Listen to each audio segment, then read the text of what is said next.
So I was gonna review Ratchet, but I think something happened. I think I lost it in all this.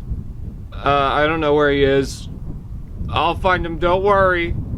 I think. The classic medical officer Ratchet appeared in the Transformers War for Cybertron video game from High Moon Studios, but he never got a toy with the design from the original generations.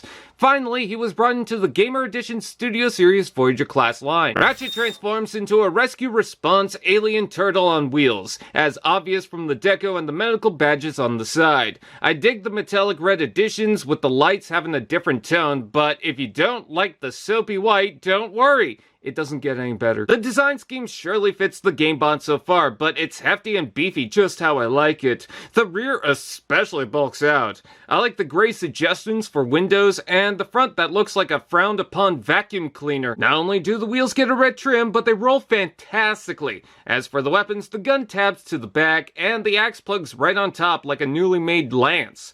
There's matching tab holes on the opposite side, so you could probably double up with Ironhide. Who's the top and who's the bottom? This is a nice chunk of a medical sci-fi vehicle. I think it could use more specific details picked out by the paint, and I'd prefer the option to have the gun on top, but it sure feels good. Robot mode.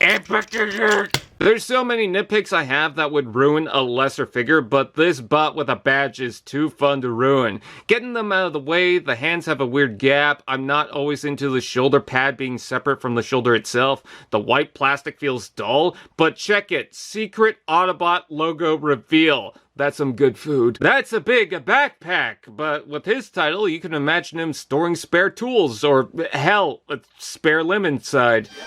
I love the form of the body, and check out those hefty boots filled with the entire back of the car.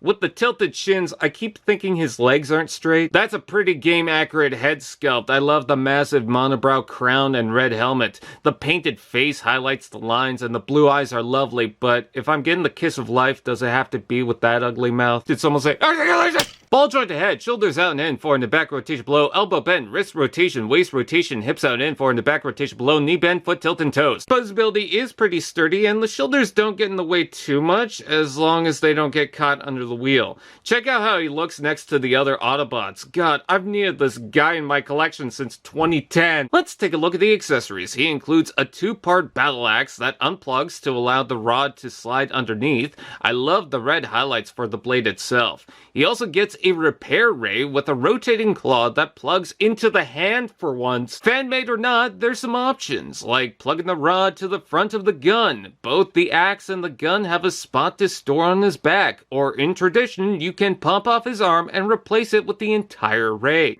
Hell, a spare limb inside. Now, you thought I was joking, but the coolest trick has to be that you can hide the entire arm in the back. Such a perfect use of empty space. I've never been so happy about limb storage. Shh, I've got a secret.